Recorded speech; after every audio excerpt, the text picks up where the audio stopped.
Have completed till anti फाइब्रिनोलाइटिक्स, ठीक है। जो लोग नहीं आए हो थोड़ा समझ लेना, ठीक है ना। बाकी और कुछ बोलना ही नहीं है बाबा, बोलने से ठीक है तो बोलने से पता है कोई किसके अंदर में क्या प्रॉब्लम है कुछ पता नहीं है। अब खाली मैं आपको अभी कुछ बोल रहा है तो रचित को ही बोल सकता हूँ, किसी को कुछ बोल नहीं सकता। रचित वही अद्विता इनको ही बोल सकता हूँ, बाकी किसी को बोल नहीं सकता हूँ भाई। कैसे सच में कौन क्या क्या ले लेता क्या पता है, ठीक है। तो एंटीप्लेटलेट ड्रग्स, ठीक है, 222 में है, ठीक है। So these are the drugs which are inhibiting the platelet aggregation, ठीक है। एंटीप्लेटलेट नाम से ही पता चल रहा है कि क्या बोलते हैं, प्लेटलेट के अगेंस्ट काम करेगा, ठीक है। So it inhibits platelet aggregation. Platelet aggregation नहीं होगा तो क्या होगा, क्लॉट नहीं बनेगा, ठीक है। तो इसमें बहुत सारे ड्रग्स हैं। जो जो ड्रग्स है मैं बताता हूँ। एक तो फर्स्ट है लो डोज एस्पिरिन, ठीक है, एस्पिरिन का लो डोज, ठीक है। उसके बाद है डाइपिरिटामोल, ठीक है, ज्यादा इंपॉर्टेंट नहीं है, याद रखने से रख सकते हो, नहीं तो छोड़ दो, प्रॉब्लम नहीं। उसके बाद है क्लोपिडोग्रेल एंड प्रेसोग्रेल, बहुत इंपॉर्टेंट है, ठीक है, क्योंकि ये दोनों को क्या बोलते हैं याद करो, ये कहीं और पे भी यूज होता है, clopidogrel and prasugrel. Any disease which you remember?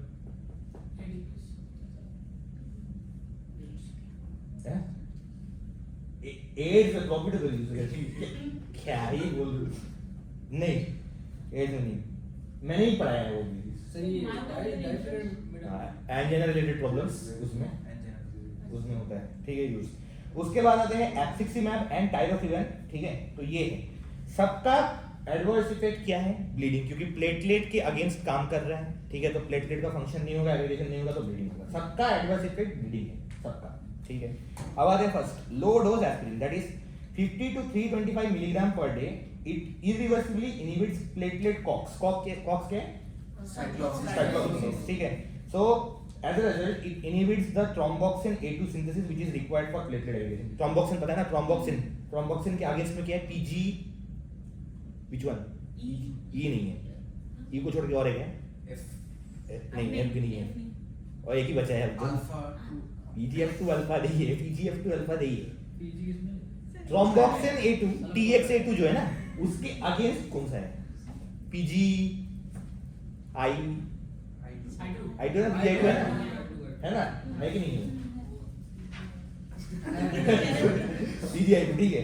तो ये इनहिबिट करता है थ्रोम्बोक्सिन A2 को सिंथेसिस को, ठीक है, बाय इनहिबिट प्लेटलेट क्या हुआ? So as a result it inhibits the platelet aggregation, ठीक है, inhibits the platelet aggregation. The effect lasts for the lifetime of platelets, that is 7 to 10 days, ठीक है। जितने दिन तक प्लेटलेट एग्जिस्ट करता है उतने दिन तक का इफेक्ट, क्योंकि क्या बोलते हैं प्लेटलेट का साइक्लोसिस को इफेक्ट करेगा, इनहिबिट करेगा, ठीक है। एज ए रिजल्ट इनहिबिट होगा तो थ्रोम्बोक्सिन A2 सिंथेसिस नहीं होगा, थ्रोम्बोक्सिन A2 सिंथेसिस नहीं होगा तो प्लेटलेट एग्रीगेशन नहीं होगा, प्लेटलेट एग्रीगेशन नहीं होगा तो एंटी ब्लीडिंग, मतलब ब्लीडिंग क्या है, चल ब्लीडिंग, प्लेटलेट एग्रीगेशन नहीं होगा तो ब्लीडिंग होगा, ठीक है। नेक्स्ट एडवर्स इफेक्ट, एक तो पहले बता दिया ब्लीडिंग, दूसरा है गैस्ट्रिक इरिटेशन, ठीक है, ज्यादा कुछ समझने का नहीं है, रटना ही है बेसिकली इसमें, ठीक है। नेक्स्ट है डाइपिरिटामोल, उसमें क्या बोलते हैं मैकेनिज्म ऑफ एक्शन जानने की जरूरत नहीं, जस्ट नाम याद रखो, ठीक है।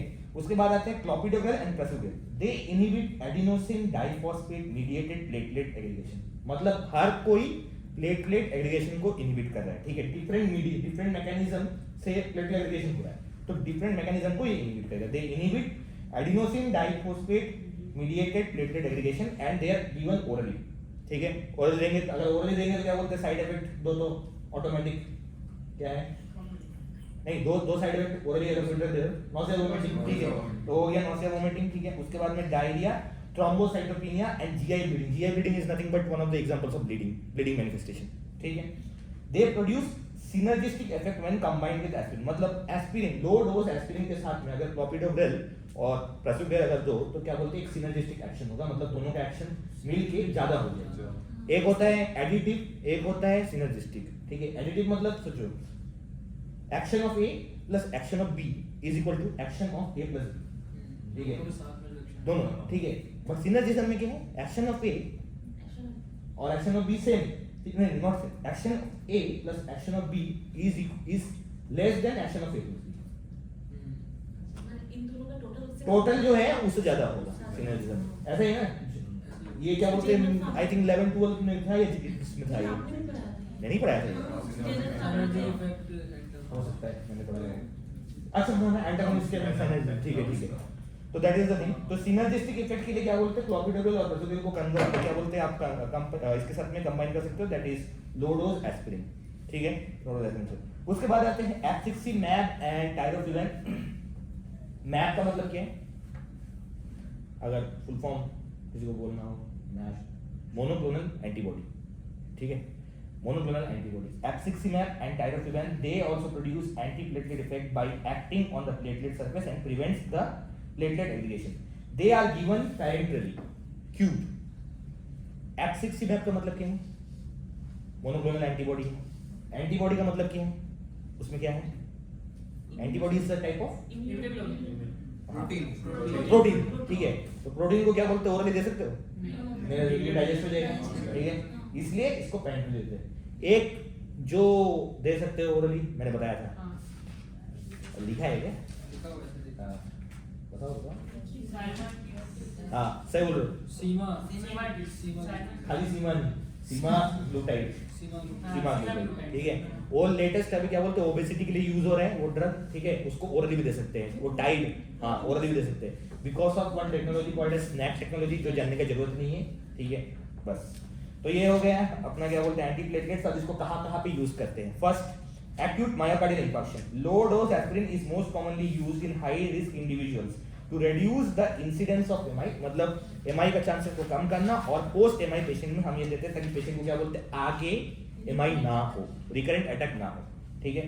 Then it can also be used in combination with other antiplatelets, जो पहले बता दिए, क्लोपिडोग्रेल या फिर प्रोसोग्रेल या फिर ticagrelor, so this will produce synergistic action.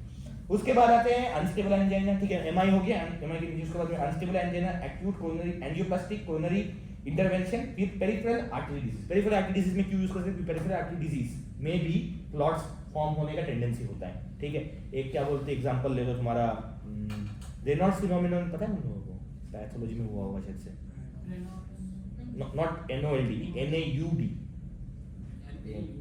हां NAUD, रेनॉल्ड्स फिनोमेनन करके होता है ब्लड वेसल के लिए, ठीक है, वहां पे भी क्या बोलते हैं, you know there is increase tendency of formation of clots, तो वहां पे भी आप दे सकते हो इसको, ठीक है।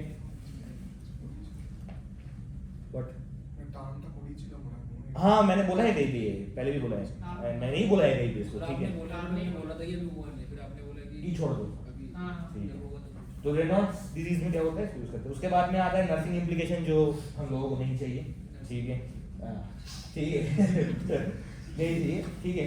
तो इसके साथ साथ में एंटीप्लेटलेट खत्म। उसके बाद आते हैं हम लोग हेमाटिनिस में। हेमाटिनिस का छोटा सा इंट्रोडक्शन मैंने पिछली बार दे दिया था। Haematinics is any type of compound which helps in the formation of the blood cells, ठीक है। तो रेड ब्लड सेल भी फॉर्म हो सकता है, व्हाइट ब्लड सेल भी फॉर्म हो सकता है, प्लेटलेट भी फॉर्म हो सकता है, ठीक है। रेड ब्लड सेल में क्या है, हीमोग्लोबिन है, हीमोग्लोबिन में आयरन है, तो आयरन भी क्या है, हेमाटिनिक है, ठीक है।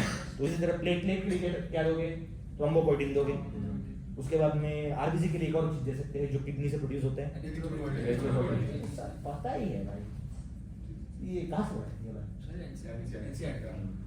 बहुत जमाना हो गया था, अरे मेरे में तो जमाना हो गया ना, मैं भूल गया कहाँ पे था ये। तो haematinics, they are the nutrients that help the body to produce blood cells, ठीक है। वहाँ पे लिखा नहीं है, साइड में ऐसे लिख लो, जस्ट क्या मतलब वर्ड मीनिंग क्या है इसका, ठीक है। तो हेमाटिनिक्स में we have iron, vitamin B12, folic acid, all these are essential for the formation of blood. क्यों विटामिन B12 और फॉलिक एसिड भी चाहिए हमें, B9 niacin, B9 folic acid की B10 फॉलिक एसिड, B12 तो सही गूगल है, B10 है कि B9, श्योर फॉलिक एसिड, तो फिर तुम लोग ही सही होगा मेरा गलत है, ठीक है। तो haematinics such as iron, vitamin B12, folic acid are essential for the formation of blood, ठीक है, मतलब ब्लड सेल्स मेनली, ठीक है। तो इसको कहाँ पे यूज करते हैं, जहाँ पे रेड ब्लड सेल का कमी है, और whenever there is decrease in hemoglobin count, decrease in hemoglobin and red blood cell count, what is that thing called, तो एनीमिया में इसको यूज करते हैं, ठीक है। सो एनीमिया होने के बहुत सारे रीजंस हैं। First, anaemia can be due to deficiency of essential nutrients, मतलब जो न्यूट्रिएंट्स की जरूरत है रेड ब्लड सेल फॉर्म होने के लिए। एक तो हो गया iron, vitamin B12, folic acid again.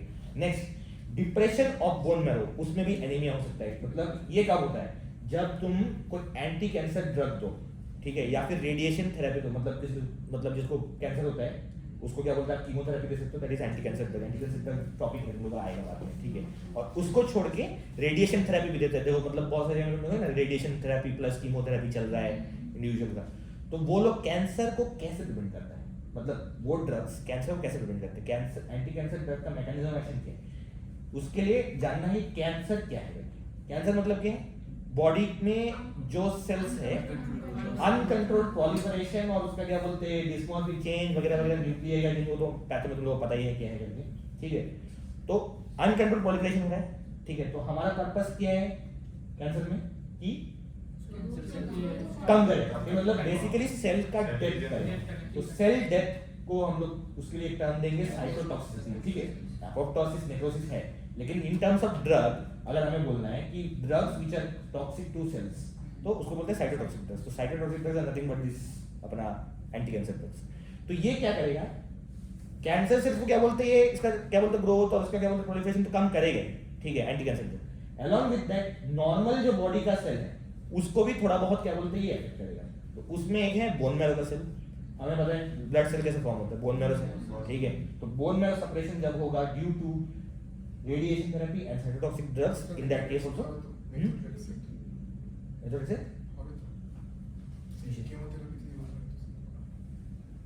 Method से आएगा, ठीक है।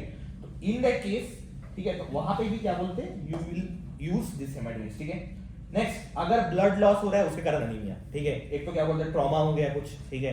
एक फिर या फिर क्या बोलते हैं एनएसएड इंड्यूस गैस्ट्रिक अल्सर, याद करो आयरन ट्रैपिंग मैंने बताया था बहुत पहले, आयरन ट्रैपिंग बहुत पहले अगले पिछले क्लास में बताया था, ठीक है। तो जब ब्लीडिंग होता है उससे कारण हो सकता है। उसके बाद में क्या बोलता है अगर इन्फेक्शन अगर सपोज हो गया, ठीक है, हुकवर्म इन्फेस्टेशन, ठीक है, हुकवर्म मेनली हुकवर्म इन्फेस्टेशन, उसके कारण क्या बोलता है ब्लड लॉस होता है क्रॉनिकली।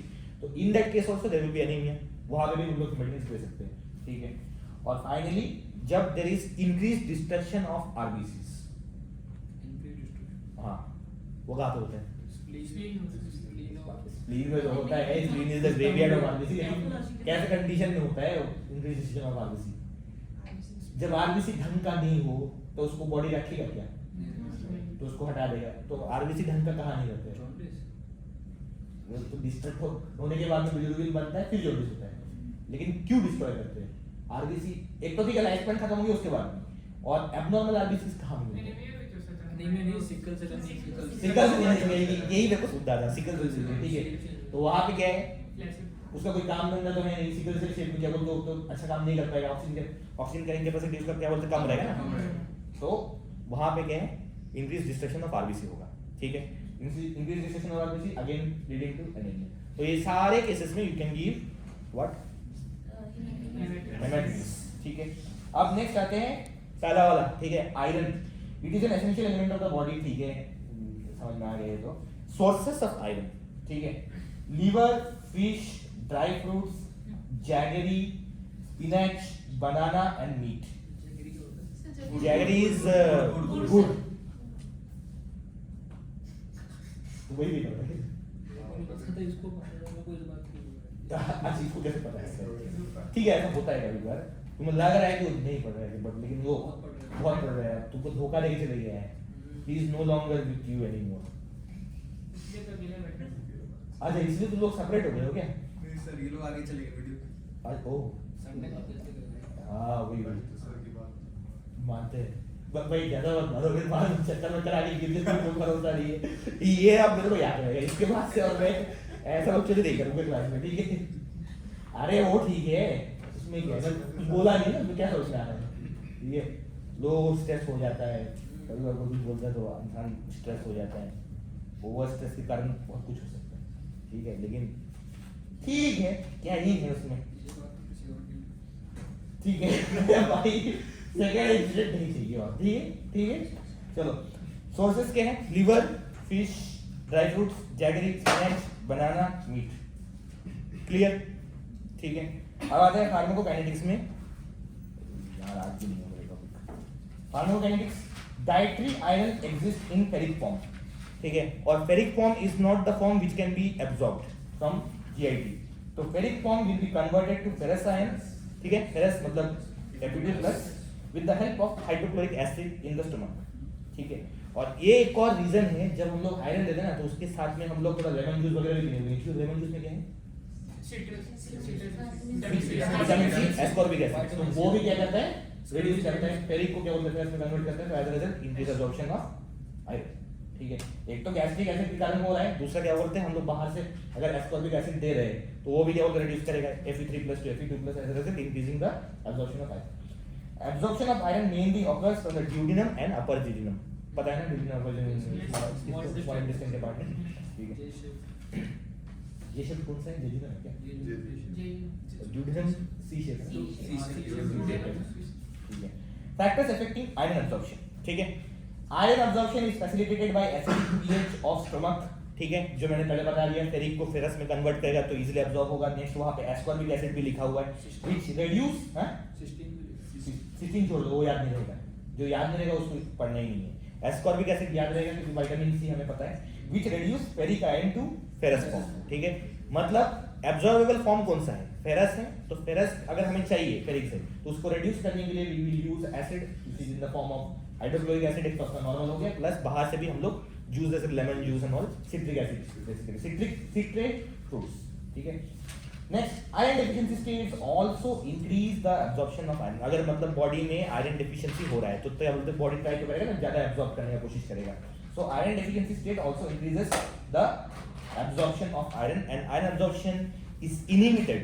ये इंपॉर्टेंट है। ठीक है, क्योंकि इसका क्या बोलते हैं ना, that is the reason why they don't allow this, क्या बोलते हैं, along with iron milk नहीं पीना है, मतलब ऐसा है, मैं बताऊंगा तुमको। ठीक है, inhibited by excess of phosphates, oxalates and phytates। ठीक है, ये याद रहे तो चलेगा, नहीं रहेगा तो कोई प्रॉब्लम नहीं है।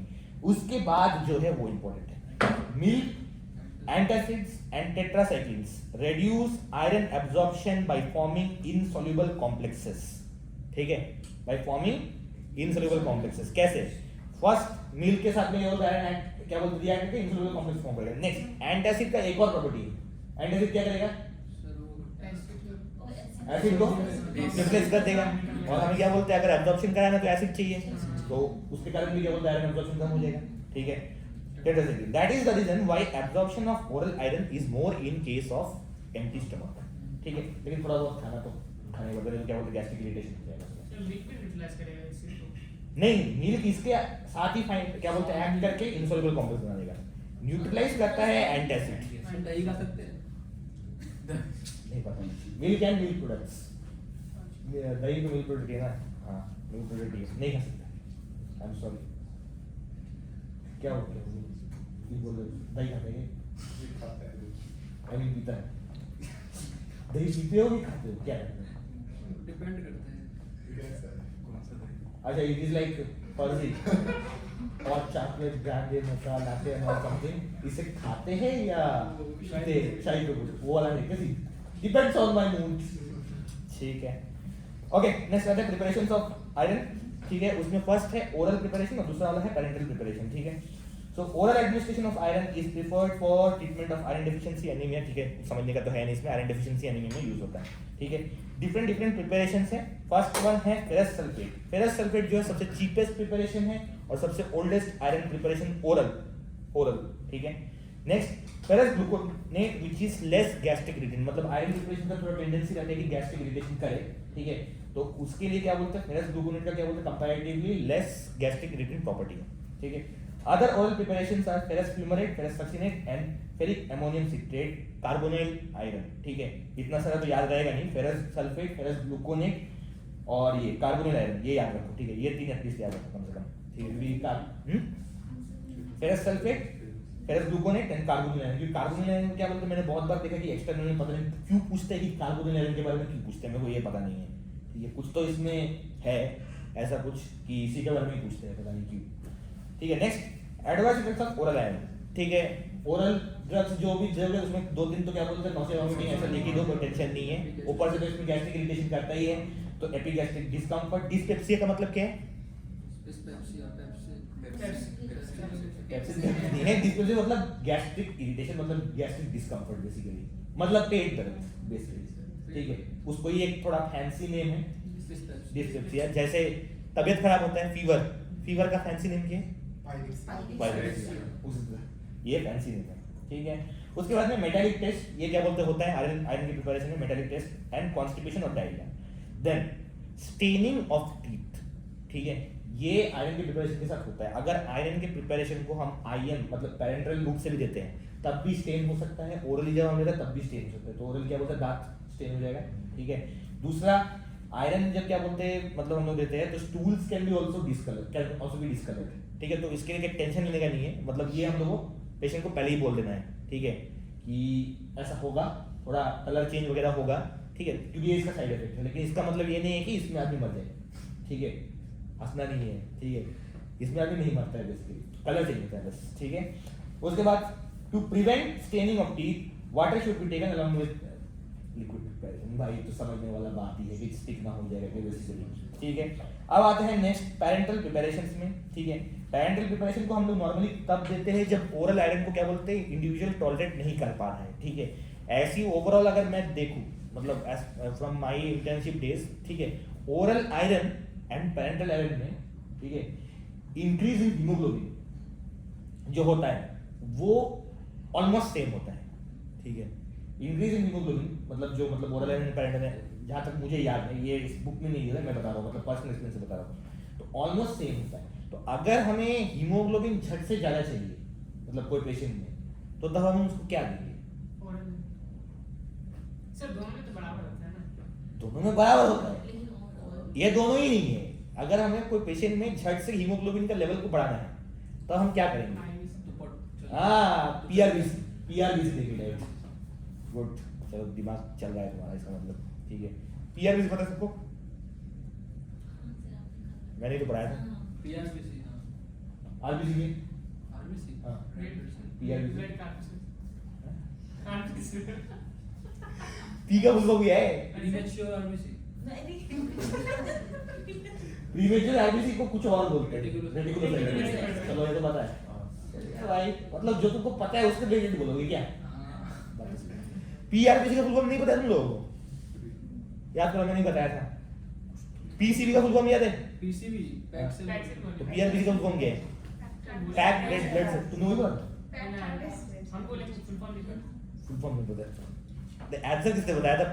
पैक्ड रेड ब्लड सेल किसने बोला है? नहीं मैंने बोला। बोल दिया। बोले सर पीसीबी पीसीबी का तो सबको ही पता है भाई, वो कोई नया बात नहीं है। पीसीबी तो सबको ही पता है। और एक क्या है उसमें? एमसीएच, एमसीएचसी, वो सब पता है? वो मीन कार्ड मीन का एमपीसी सर एमसीएचसी, एमसी याद है। अच्छा एमसी एमसीएचसी, एमसीएचसी हाँ। मीन कार्बोक्सिलेज हेमोग्लोबिन कम नहीं, उसकी बताओ। MCB, MCB main circuit board. MCB,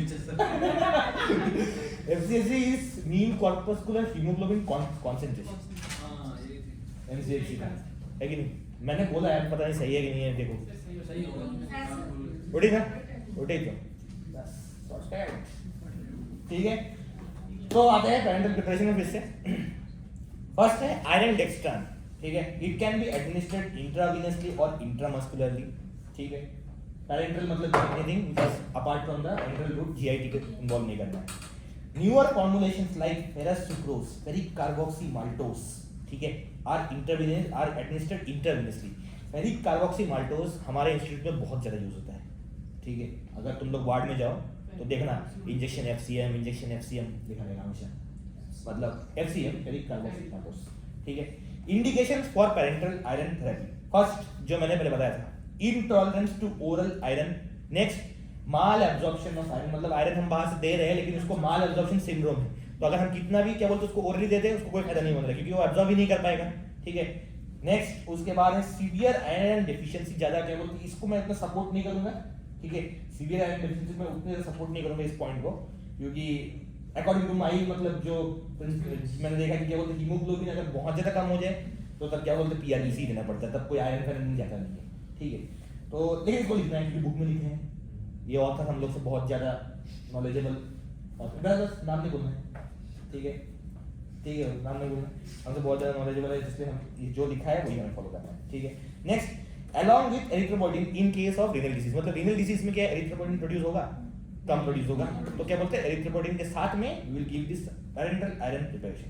next non compliance to oral iron, जो तुम लोग करते हो normally, non compliance to instructions, class में आने बोलने से क्लास में नहीं आते हो, उसको बोलते हैं नॉन कंप्लायंस। ठीक है, अगर कोई पेशेंट को अगर हम बोले कि क्या बोलते हैं आपको दिन में 2 बार दवाई खाना है, वो 2 दिन में 1 बार दवाई खाता है, ठीक है, तो इसको बोलते हैं नॉन कंप्लायंस। ठीक है, ये नॉन कंप्लायंस के ऊपर बहुत से स्टडीज भी होते हैं, like what are the different behaviours और एनीथिंग प्रेसिपिटेटिंग फैक्टर्स। कुछ टाइम में ऐसा होता है कि क्या बोलते हैं family condition is not good, patient is having some psychiatric disorder and all, in that case also patient is not compliant.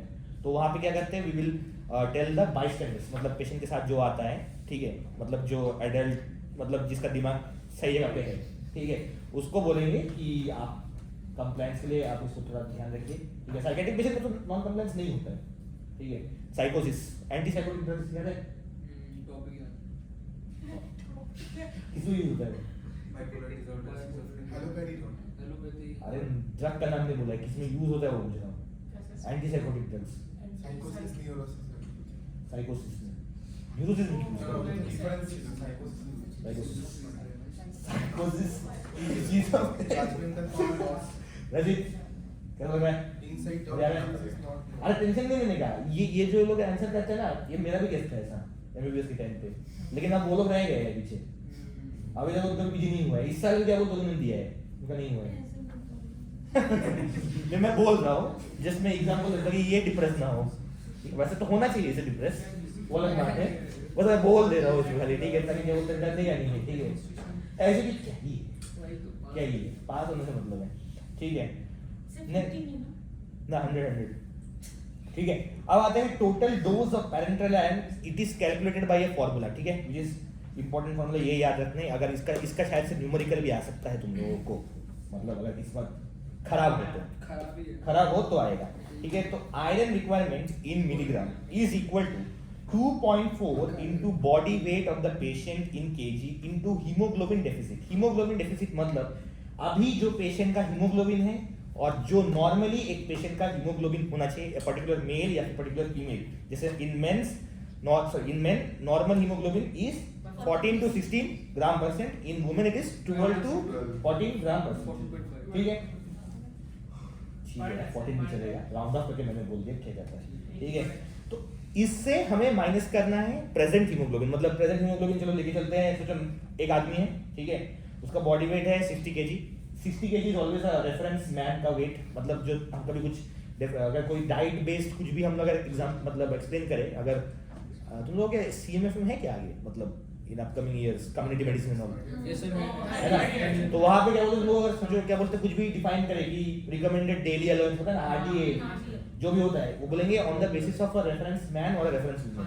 तो रेफरेंस मैन में हम लोग 60 kg लेंगे, प्लस और भी बहुत सारा क्राइटेरिया है, इस एज से इस एज, डेफिनेटली 18 प्लस होना चाहिए, वो तो अलग बात है, उसको छोड़ के और बहुत सारे क्राइटेरिया। तो अगर एक रेफरेंस मैन ले लेते हैं, ठीक है, तो उसका बॉडी वेट होगा 60 kg, और सोचो उसका अभी हीमोग्लोबिन है 10, ठीक है, तो हीमोग्लोबिन डेफिसिट कितना होगा, 4, मतलब 14 लेके कर रहे हो ना, हाँ, ठीक है, तो 4, तो ये पूरा plus 500 to 1000 to replenish the body stores of iron, मतलब कि आयरन का स्टोर भी हमें क्या बोलते हैं, रिस्टोर करना है ना, आयरन का जो स्टोर होता है, ठीक है, उसको रिस्टोर करने के लिए एक्स्ट्रा 500 से 1000 मिलीग्राम देंगे। ठीक है, तो फाइनल डोज जो आएगा हम लोग का, वो आएगा मिलीग्राम में। ठीक है, तो ये आ सकता है एज अ न्यूमेरिकल, अगर सोचो क्या बोलते हैं, they can give you a case of anaemia, ठीक है, सीवियर एनीमिया तो नहीं देंगे, सीवियर एनीमिया में तो क्या बोलते हैं ब्लड ट्रांसफ्यूजन वगैरह करना पड़ेगा। ठीक है, अगर क्या बोलते हैं मॉडरेट थोड़ा बहुत है, and they will ask you to calculate the क्या बोलते हैं उसको, the dose of the particular parental iron preparation। ठीक है, और उसमें तुमको बोलेंगे कितना लेना है करके डोज। तो अलग अलग जो फॉर्मुलेशन है, जैसे फेरिक कार्बोक्सी माल्टोस मैंने बोल दिया, आयरन टेस्टेड मैंने बोल दिया, ठीक है, हर एक में एलिमेंटल आयरन का जो मतलब वैल्यू होता है, कॉन्सेंट्रेशन, वो डिफरेंट होगा, उसके बेस पे करना है। ठीक है, फेरिक कार्बोक्सी माल्टोस में माल्टोस भी है, माल्टोस से हमें कोई लेना देना नहीं है, हमें सिर्फ आयरन से मतलब है। एलिमेंटल आयरन हमें जितना चाहिए उसको देख के हम लोग यहाँ पे कैलकुलेट करेंगे, and based on that we will calculate कितना डोज वहां से हमें इंजेक्ट करना है पेशेंट को। ठीक है, समझ आया? नहीं आया? नहीं आया ना? नहीं आया ना? बता दो। देखो, दो अलग अलग प्रिपरेशन है आयरन का, ठीक है, जिसको हम लोग देंगे पैरेंटली, मतलब ओरल नहीं दे रहे। ठीक है, दोनों में आयरन का कॉन्सेंट्रेशन डिफरेंट है। ठीक है, तो जब हम लोग ये फॉर्मूला से क्या बोलते हैं पता कर लेंगे कि हाँ इतना आयरन तो देना है, ठीक है, तो वो आयरन को मतलब कैसे समझो, सोचो अगर सोचो 2 मिलीग्राम एक कोई क्या बोलते हैं एग्जांपल लेके चलते हैं, एक कोई एक प्रिपरेशन है जिसमें आयरन एलिमेंटल आयरन 2 मिलीग्राम है, दूसरे में 4 मिलीग्राम है, ठीक है, और हमें देना है 20 मिलीग्राम आयरन, ठीक है, और 2 मिलीग्राम है 1 ml में, 4 मिलीग्राम है 1 ml में, तो कितना देंगे, कितना ml देंगे, 20 मिलीग्राम देना है। ये जस्ट एक ग्राफ एग्जांपल है, 20 मिलीग्राम हमको देना है, ये by this formula we have calculated, ठीक है, 20 milligram is the amount, 20 milligram तो होगा नहीं, 500 और 1000 भी है, दोनों ठीक, एक साथ ही देना। नहीं एक ही कोई प्रिपरेशन को देंगे, ठीक है, सोचो अगर मैं प्रिपरेशन ए दे रहा हूं जिसमें एलिमेंटल आयरन है 2 मिलीग्राम पर ml, ठीक है, पर ml of that preparation, and we have to give 20 milligram to the individual, तो कितना ml देंगे,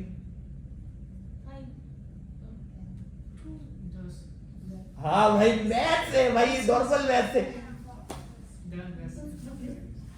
हाँ, तो उसी तरह एक दूसरा प्रिपरेशन है जिसमें एलिमेंटल आयरन 4 मिलीग्राम है, तो कितना ml देंगे, ठीक है ठीक है, इट्स ओके गॉट इट, तो मतलब different preparations are having different elemental iron concentration, तो उसके बेसिस पे हम लोग ml डिसाइड करेंगे कितना देना है करके, अभी समझ आया ना, ठीक है, अब आते हैं 500 to 1000 to replenish the body ওখানে কি ওটা দেখতে হবে, ওটা that I am not, I am just for simplicity of calculation, এটা থাকবে, ঠিক আছে, they will tell you 500 to 1000, they will tell you you have to give for replenishing the body iron stores, that they will normal haemoglobin minus the present haemoglobin जो है, अगर 10 है तो 10, 9 है तो 9, उससे माइनस करना है, ठीक है, कहाँ तक खत्म हुआ था, हाँ, intermuscular therapy we have to start. So the preparation which is given by intramuscular route is iron dextran complex, ठीक है, recommended adult dose of parenteral iron is 100 milligram daily 2 ml, और alternate days में भी दे सकते हैं, ठीक है, और इंट्रामस्कुलर कहाँ देंगे, कौन से मसल में, पीछे वाला, हाँ नाम क्या है उसका, रेक्टैलिस, एनाटॉमी हुआ है ना उन लोगों का, तो बोलो वहाँ तक पहुँचे नहीं है, पीछे तक नहीं पहुंचेगा, सॉरी आई मीन पीछे तक नहीं पहुंचोगे तो ग्लूटियस मैक्सिमस बोलते हैं, ठीक है, पढ़ा लिया, पढ़ा हुआ है, सी ग्लूटियस मैक्सिमस जो होता है उसमें अपर आउटर क्वाड्रेंट में देते हैं इंट्रामस्कुलरली, ठीक है, intramuscular injection administration will come as a what to say OSCE for you guys, उसकी हां, मतलब जो होता है ना वाइवा वाइवा नहीं, चुक्का के दिखाना होता है, स्टेप मार्किंग होता है जिसमें सीखा नहीं करते, वो तो दूसरी डिपार्टमेंट में सीखा नहीं है, प्रैक्टिकल में, हां हां, 100 নম্বরে কি কি থাকবে 100 নম্বরে একটু বলে দেবেন, नो স্যার অস্থির থাকবে, no discussion, and one important thing I would like to tell you, जब भी बात करो either you talk in English और in Hindi, because other people cannot नॉट अंडरस्टैंड, ठीक है, I don't want Bengali language during class, बाकी हम लोग ऐसे बात करते हैं तो करेंगे, लेकिन यहाँ पे इनको समझ आना चाहिए, उसको समझ आना चाहिए, 100 এর মধ্যে 100 नहीं बोल उसके बारे में डिस्कस नहीं थोड़ा सा स्ट्रक्चर तो बता दीजिए, स्ट्रक्चर में बता के क्या करूँगा, वैसे तुम्हें पता चल जाएगा बाद में एग्जाम जब लिखना होगा तभी, ठीक है, तो ये जो इंट्रामस्कुलर हम लोग दे रहे हैं, ठीक है, इंजेक्शन, ठीक है, तो उसको जो देने का टेक्निक है उसको बोलते हैं जेड ट्रैक टेक्निक, देखो वहां पर लिखा हुआ है जेड ट्रैक टेक्निक, ये वाला अंडरलाइन कर लो, इसमें क्या करते हैं हम लोग स्किन को पुल करते हैं ताकि अंडरलाइन सबक्यूटेनियस टिश्यू जो है थोड़ा मूव हो जाए, what is the advantage of giving the intramuscular injection by Z track technique, ये इसका एडवांटेज ये है कि it is creating a one way valve system, मतलब अगर तुम कुछ इंजेक्शन को दे रहे हो इंट्रामस्कुलर डायरेक्टली, ठीक है, मतलब सारा tissue on the same line में है, हमने कुछ पुल वुल नहीं किया, सब सेम लाइन में है, ठीक है, तो जब आप तुम इंजेक्शन दोगे, इंजेक्शन तुम रिमूव करोगे तो वहां से रिगर्जिटेट बैक वापस आने के चांसेस है, ठीक है, बट अगर सोचो तुम ऊपर का टिश्यू जो है स्किन एंड सबक्यूटेनियस टिश्यू को थोड़ा सा मूव करती है and then you give the injection, फिर निकाल दो तो वो वापस आ जाएगा अपनी जगह में, तो एक ट्रैक बन जाएगा जिसमें एक ब्लॉक है, मतलब डायरेक्टली वो बाहर वापस नहीं आ सकता है, ठीक है, मतलब पहले क्या था, अगर सब एक सेम लाइन में था तो क्या ऐसे डायरेक्ट वापस आ जाता, अब अगर इसको वापस आना तो ऐसे करके आना पड़ेगा, which is not possible, that's why we are using Z-track technique when we are giving this intramuscular injection, ठीक है, और इससे एडवांटेज भी है, इससे क्या बोलते हैं स्टेनिंग ऑफ स्किन भी होने के चांस कम होते हैं, क्योंकि बैक फ्लो नहीं होता ना ज़्यादा, तो स्टेनिंग ऑफ स्किन ऑलरेडी हमें पता है, आयरन प्रिपरेशन का एक डिसएडवांटेज क्या है, सब स्टेन हो जाता है, स्टूल स्टेन हो जाता है, दांत स्टेन हो जाता है, जहाँ इंजेक्शन होगी तो स्किन भी स्टेन हो सकता है, ठीक है, ऑल दोस थिंग्स। अब आता है इंट्रावेनस थेरेपी। इंट्रामस्कुलर थेरेपी हो गया, अब इंट्रावेनस में आते हैं। इसमें है आयरन डेक्सट्रैन, ठीक है। So the total dose which is required is diluted in 500 ml of normal saline. Normal saline सबने देखा है जो लगाए रहते हैं ना, डिहाइड्रेशन में क्या बोलते हैं, नॉर्मल सेलाइन देते हैं। And it is infused intravenously slowly over 6 to 8 hours। इसमें कुछ समझने का नहीं है। After administering the test dose under constant supervision. तो टेस्ट डोज क्या है ये we should know. This test dose का जो क्या बोलते हैं फंडा है, ये ज्यादा इंपॉर्टेंट है एंटीबायोटिक्स के केस में। जब हम लोग एंटीबायोटिक्स पढ़ेंगे, मतलब आफ्टर योर एग्जाम, उसके पहले एंटीबायोटिक्स तो नहीं है। तो टेस्ट डोज बेसिकली क्या है, सबको पता है, हम लोग इंजेक्शन देने का बहुत सारा मेथड है। उसमें एक मेथड है इंट्राडर्मल, जानते हो तुम लोग, सुना है, ठीक है। तो उसमें हम लोग क्या करते हैं, जो वेंट्रल एस्पेक्ट ऑफ फोरआर्म है, ठीक है, यहाँ पे just below the skin, intradermal मतलब विद इन द डर्मिस, ठीक है, एकदम ऑलमोस्ट, मतलब it is touching the skin, angle बहुत कम होना चाहिए। You will give small amount of that particular drug, ठीक है। तो क्या हो जाएगा, यहाँ पे ब्लड फॉर्म हो जाएगा, ब्लड मतलब फूल जाएगा हल्का सा, ठीक है। टीवी का टेस्ट लिया था। हाँ एग्जैक्टली करेक्ट, फूल जाता है, हाँ एग्जैक्टली, ट्यूबरकुलिन सिरिंज जिसमें यूज करते हैं, बैंटो टेस्ट, ठीक है। मतलब you have notice somewhere, I don't know where you notice. So उसको जब तुम फील करोगे, ठीक है, तो वो थोड़ा सा फूल जाता है वहां पे, ठीक है। तो मतलब क्या है, ये कम डोज में हम लोग उसके बाद में पेशेंट को थोड़ा देर ऑब्जर्व करेंगे, ठीक है, कि उसको वहां पे कुछ खुजली वगैरह हो रहा है कि नहीं, वहां पे लाल हो गया है कि नहीं, ठीक है। वहां पे फुला वाला जो है उसमें हम around that we will make one circle and then we will see कि वो जो फुला वाला है वो क्या फैला है कि नहीं। अगर इसमें से कुछ भी हो रहा है, ठीक है, तो इसका मतलब क्या है, बॉडी रिएक्ट कर रहा है उसके साथ, मतलब रिएक्शन हो रहा है बॉडी में। तो तब हम क्या करेंगे, तब हम फुल डोज जो, मतलब जो असली जो कंप्लीट डोज है, जो इंट्रावेनस हम देने वाले हैं एंटीबायोटिक या फिर यहाँ पे iron dextran, then we will not give that, ठीक है, क्योंकि इतने से डोज में उसको इतना रिएक्शन हो रहा है। तो सोचो when we will give the full dose, ये तो कुछ है ही नहीं, it's like 1 ml syringe, tuberculin syringe 1 ml syringe, insulin syringe है 1 ml सिरिंज है। 1 ml में 1 ml पे भी हम लोग पूरा नहीं दे रहे हैं, ठीक है, थोड़ा सा दे रहे हैं, उसमें उसको रिएक्शन हो रहा है। तो if we give the full dose, ठीक है, तब कितना प्रॉब्लम होगा, क्या करेगा,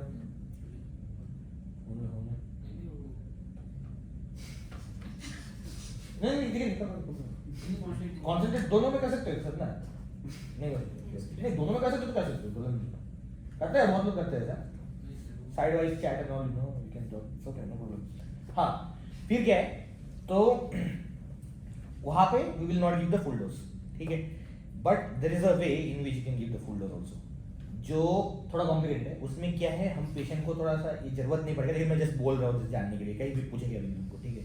पेशेंट को थोड़ा सा डीसेंसिटाइज करना होता है, मतलब थोड़ा सा डोज हम बढ़ा सकते हैं, इससे थोड़ा थोड़ा डोज कंटिन्यूस मॉनिटरिंग पे हम लोग देखेंगे कि भाई प्रॉब्लम तो नहीं हो रहा है। अगर प्रॉब्लम हो रहा है तो थोड़ा मैनेज कर लेंगे, ठीक है, मतलब भाई एंटीहिस्टामिनिक से या फिर जो भी, जिससे जो प्रॉब्लम उसको, अगर रैशेस हो रहा है, प्लूरिटिस हो रहा है तो एंटीहिस्टामिनिक दे सकते हैं, ठीक है। तो थोड़ा थोड़ा करके हम लोग मैनेज करेंगे, तब तक के patient will be like habituated to it, फिर उसके बाद हम लोग फुल डोज दे सकते हैं। बट ये इतना मेहनत कोई करता नहीं है। अगर क्या बोलते हैं, पहले ही प्रॉब्लम हो गया तो वो ड्रग आउट, उसकी जगह पे दूसरा ड्रग ट्राई करेंगे, ठीक है। Same goes for antibiotics also, ठीक है। तो इसका मेन पर्पस आएगा एंटीबायोटिक्स में। तुम लोग तो एंटीबायोटिक्स मतलब ऐसा यू डोंट एडमिनिस्टर ना टू द पेशेंट्स, तुम लोग एंटीबायोटिक्स का कोई काम नहीं है, लेकिन जैसे डॉक्टर नर्सेस हो गए, उनको तो एंटीबायोटिक्स देना है, तो हमेशा वो लोग टेस्ट डोज देते हैं। टेस्ट डोज बोलते हैं ये वाला इंट्राडर्मल टेस्ट डोज, इंजेक्शन के थ्रू, नहीं हाँ स्मॉल स्मॉल एकदम छोटा 1 ml वाला, जो क्या बोलते हैं, जो ट्यूबरकुलिन सिरिंज जैसा होता है ना, उससे देते हैं। एक ब्लड फॉर्म हो जाता है, वहां पे सर्कल बनाओगे, टाइम लिखोगे, 30 to 60 मिनट्स वेट करोगे, देखोगे कि बाद में कोई रिएक्शन है कि नहीं है, फुल डोज करोगे, ठीक है, फुल डोज दे सकते हैं। तो ये है टेस्ट डोज का फंडा। उसके बाद आते हैं, we will talk about next one, that is the ferrous sucrose. It is one of the preferred parental preparations because of its low incidence of hypersensitivity. मतलब जो हम लोग ये टेस्ट कर रहे हैं, हाइपरसेंसिटिविटी ना हो करके, इसमें सबसे कम, मतलब इसमें कम होता है कम तरह के, ठीक है। And it is administered as multiple infusion, मतलब मल्टीपल आईवी इन्फ्यूजन देंगे। Next we have ferric carboxymaltose which is most commonly used here, ठीक है, बहुत ही ज्यादा यूज होता है यहाँ पे, ठीक है। It is given as IV slow infusion in normal saline, ठीक है। उसके बाद में आयरन आइसोमाल्टोसाइड है, वो याद रखने से जरूरत नहीं है, दैट इज नॉट इंपॉर्टेंट, ठीक है। So test dose is not required for ferrous sucrose, ferric carboxymaltose and iron maltoside unless the patient is having a history of drug allergy। मतलब अगर पेशेंट को कोई ड्रग एलर्जी नहीं है तो इनके बारे में तो हमें पता है कि ये उतना ज्यादा हाइपर सेंसिटिव रिएक्शन करता नहीं, तो इसमें टेस्ट डोज हम लोग अवॉइड भी कर सकते हैं, but ideal will be to give test dose, ठीक है, ताकि हम लोग श्योर हो जाए कि भाई कुछ प्रॉब्लम नहीं। बट एक और बात है, ऐसा भी हो सकता है कि हम लोगों ने टेस्ट डोज दिया, कोई रिएक्शन नहीं हुआ, इसका मतलब ये नहीं है फुल डोज जब देंगे तब रिएक्शन नहीं होगा, फुल डोज में रिएक्शन हो भी सकता है, ठीक है। So no reaction doesn't mean कि it is very safe, but if reaction is there then it is 100% not safe, ठीक है, it is like that, either ways नहीं है ये सिस्टम, ठीक है। अब आते हैं adverse effect of parenteral iron preparation. Same injection दे रहे हैं तो दर्द होगा, ठीक है, दिल में भी दर्द होता है, बहुत तरह का दर्द होता है, जहाँ पे दर्द है वहाँ पे दर्द होगा, हाँ क्या बोलते थे, बहुत प्रकार के दर्द होते हैं, different types of pain, heat induce pain, cold induce pain, pressure induce pain, ठीक है। व्हाट हैपेंड, पता नहीं क्यों होता है। तुम्हें दर्द हो रहा है क्या, वही हार्ट इंड्यूस पेन मैसेज, दर्द में हंस रहे हो, हार्ट इंड्यूस पेन, हाँ, heart induce pain, smiling in pain basically, ठीक है। तो injection are painful, so they can cause abscess, ठीक है, डिस्कलरेशन कर सकता है स्किन का, मैंने ऑलरेडी बता दिया क्योंकि आयरन प्रिपरेशन के डिस्कलरेशन की टेंडेंसी है। सिस्टेमिक साइड इफेक्ट क्या क्या करेगा, नॉसिया, वोमिटिंग, फिर से, ठीक है, पायरेक्सिया मतलब फीवर, ठीक है, lymphadenopathy, headache, urticaria, itching, circulatory collapse, ये सब जितना भी है लिख सकते हो, ठीक है। सो पेशेंट को कंटिन्यूअसली मॉनिटर करना है, ठीक है, अगर कुछ क्या बोलते हैं प्रॉब्लम हो so we should be ready to resuscitate, और रिससिटेट अगर कोई एनाफिलेक्टिक शॉक होता है तो एनाफिलेक्टिक शॉक का ड्रग ऑफ चॉइस क्या है, एड्रेनलिन, ठीक है, adrenaline 1:1000 given intramuscularly 0.3 to 0.5 ml, ये तो एकदम ऐसी रटा होना चाहिए, ऐसे बोलोगे तो धर ये बोल देना है, ठीक है। अब आते हैं थेरेप्यूटिक यूजेस ऑफ आयरन, ठीक है। सो अब तक तो हमने डिस्कस ही कर लिया थेरेप्यूटिक यूजेस क्या है, ठीक है। फर्स्ट है to treat iron deficiency anaemia. Iron deficiency anaemia में माइक्रोसाइटिक हाइपोक्रोमिया होता है, दोनों, मतलब सेल का साइज भी कम हो जाता है और पैलर भी बढ़ जाता है, मतलब central pallor will increase in size, ठीक है। So basically this is a part of patho, है कि नहीं, फिजियोलॉजी में, ठीक है।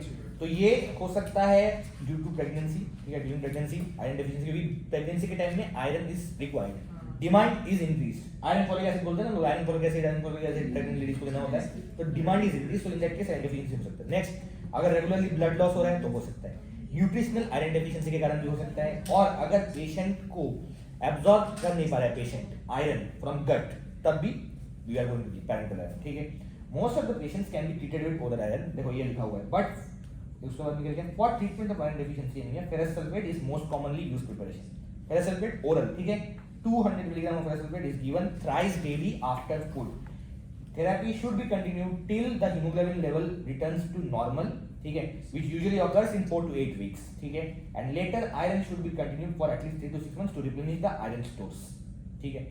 Expected rise in hemoglobin concentration after iron therapy is 0.7 to 1 gram per deciliter per week, ठीक है, ये पूरा जो पैराग्राफ है बहुत इंपॉर्टेंट है। Most of the times we will use oral iron, patient को पेन क्यों देना भाई, जब ओरली ट्रीटमेंट हो रहा है तो why should we give the pain, and most commonly हम उसमें यूज करेंगे फेरस सल्फेट, ठीक है, एंड फेरस सल्फेट को हम लोग देते हैं 3 टाइम्स इन अ डे, ठीक है। फूड के साथ देंगे तो आफ्टर फूड क्या बोलते हैं एब्जॉर्प्शन में थोड़ा प्रॉब्लम होगा, बट क्या गैस्ट्रिक इरिटेशन कम होगा अगर फूड के बाद दे रहे हैं, और अगर एम्प्टी स्टोमक में दे रहे हैं तो एब्जॉर्प्शन फास्ट हो जाएगा, लेकिन क्या बोलते हैं गैस्ट्रिक इरिटेशन बढ़ सकता है उसमें, ठीक है। Then it has to be monitor continue till haemoglobin का लेवल नॉर्मल हो जाए, मतलब अगर उसमें 10 है 10 से 12 में आ जाए, 10 से 14 में आ जाए, जहाँ पे जो हम लोग को चाहिए वैसा, ठीक है। नॉर्मली इंक्रीज होता है 0.7 to 1 ग्राम पर डेसिलीटर पर वीक, ठीक है, एंड अगर नॉर्मल लेवल आ भी गया है उसके बाद भी 3 से 6 महीने उसके बाद will give, why, iron store को रखने चाहिए। अभी हमने जो मतलब जो आयरन दिया है, मतलब व्हाट डू वी से, parental iron, that is for treating a deficiency.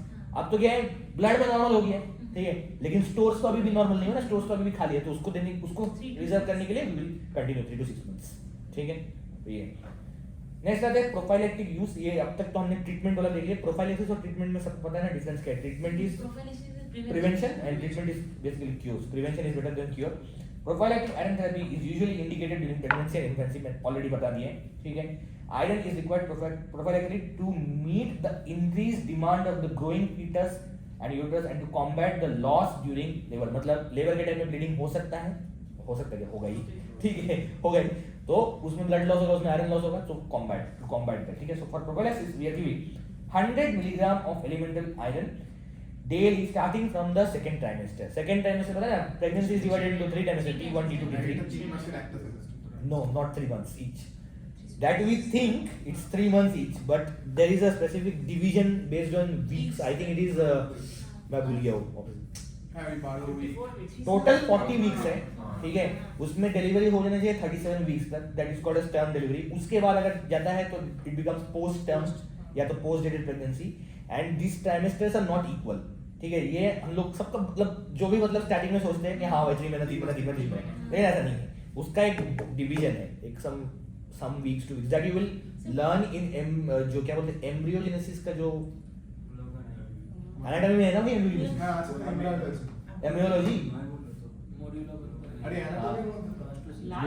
Yes उसी में क्या बोलते हैं ये सब कवर होगा। Day 0 is the day of fertilization, वहां से स्टार्ट होता है, ठीक है। तो फिर उसमें क्या बोलते हैं, दे विल एक्सप्लेन कितना ड्यूरेशन, मैं एक्चुअली भूल गया वो डिवीजन क्या था, बहुत फॉलिक एसिड डोजটা এটা फॉलिक एसिड डोजটা है ना, iron folic acid in pregnancy, you to remember. अब भूलने में कोई प्रॉब्लम नहीं है, ठीक है, इतना एक्सपेक्ट नहीं करते कि याद रखो सब कुछ, ठीक है। नेक्स्ट आते हैं एक्यूट आयरन पॉइजनिंग में, ठीक है। It is seen frequently in young children, manifestation of acute iron poisoning, nausea, vomiting as usual, epigastric pain, dehydration, cyanosis, hyperventilation, coma, death, ठीक है, लास्ट में डेथ, ठीक है। मैनेजमेंट, कभी भी कोई पॉइजनिंग का केस है तो मैनेजमेंट मैंने पहले ही बता दिया क्या करेंगे, A B C, ठीक है। Air breathing circulation, that is general management, उसके बाद में स्पेसिफिक मैनेजमेंट, वही यहाँ पे लिखा हुआ है। First general supportive measures, airway, breathing, circulation, fluid and electrolyte and acid balance should be maintained, ठीक है, ये मेंटेन करना है। उसके बाद में gastric lavage with sodium bicarbonate करेंगे, क्यों, so as to remove the unabsorbed iron from the stomach, मतलब अगर कुछ आयरन ऐसा रह गया है जो अभी तक एब्सॉर्ब हुआ नहीं है, अगर ओरल दिया है, ठीक है, तो क्या है ये लवाज करने से क्या फायदा है, जो आयरन एब्सॉर्ब नहीं हुआ एटलीस्ट उसको तो बाहर निकल पाएंगे, बट ये भी वो फिजिकल एंटागोनिस्ट की तरह होता है, लाइक वो चारकोल लिखता ना फिजिकल एंटागोनिज्म ना, I think it is a type of physical antagonism, क्योंकि इसमें सोडियम बाइकार्बोनेट भी है ना, I am not sure about, मैं नहीं बोल सकता हूं इसमें।